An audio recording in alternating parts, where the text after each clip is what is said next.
Arthur Sackler was born in Brooklyn in the summer of 1913, at a moment when Brooklyn was burgeoning with wave upon wave of immigrants from the old world, new faces every day, the unfamiliar music of new tongues on the street corners, new buildings going up left and right to house and employ these new arrivals, and everywhere this giddy, bounding sense of becoming. As the firstborn child of immigrants himself, Arthur came to share the dreams and ambitions of that generation of new Americans, to understand their energy and their hunger. He vibrated with it, practically from the cradle. He was born Abraham, but would cast off that old world name in favor of the more squarely American-sounding Arthur. There's a photo taken in 1915 or 1916 of Arthur as a toddler, sitting upright in a patch of grass, while his mother, Sophie, reclines behind him like a lioness. Sophie is dark-haired, dark-eyed, and formidable.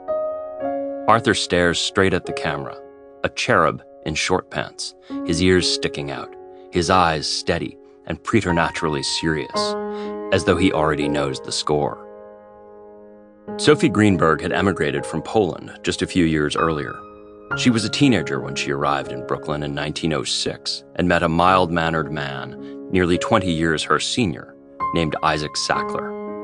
Isaac was an immigrant himself, from Galicia, in what was then still the Austrian Empire. He had come to New York with his parents and siblings, arriving on a ship in 1904. Isaac was a proud man.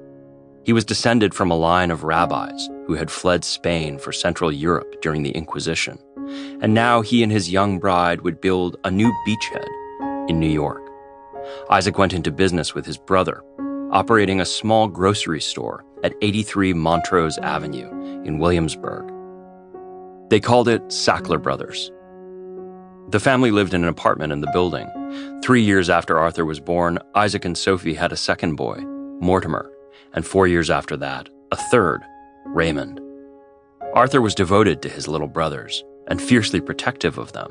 For a time, when they were small, all three brothers shared a bed. Isaac did well enough in the grocery business that the family soon moved to Flatbush. A bustling neighborhood that felt like the heart of the borough, Flatbush was considered middle class, even upper middle class, compared with the far reaches of immigrant Brooklyn, like Brownsville and Canarsie. Real estate was the great benchmark in New York, even then, and the new address signified that Isaac Sackler had made something of himself in the new world, achieving a degree of stability. Flatbush felt like a place you graduated to, with tree-lined streets and solid, spacious apartments. One of Arthur's contemporaries went so far as to remark that to Brooklyn Jews of that era, it could seem that other Jews who lived in Flatbush were practically Gentiles. With his earnings from the grocery business, Isaac invested in real estate, purchasing tenement buildings and renting out apartments. But Isaac and Sophie had dreams for Arthur and his brothers, dreams that stretched beyond Flatbush, beyond even Brooklyn. They had a sense of providence. They wanted the Sackler brothers to leave their mark on the world.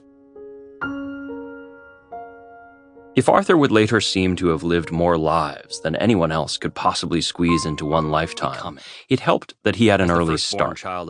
He began working when he was still a boy, assisting his father in the grocery store. From an early age, he evinced a set of qualities that would propel and shape his life: a singular vigor, a roving intelligence, an inexhaustible ambition. Sophie was clever, but not educated. At 17, she had gone to work in a garment factory, and she would never fully master written English. Isaac and Sophie spoke Yiddish at home, but they encouraged their sons to assimilate. They kept kosher, but rarely attended synagogue. Sophie's parents lived with the family, and there was a sense, not uncommon in any immigrant enclave, that all the accumulated hopes and aspirations of the older generations would now be invested in these American-born kids.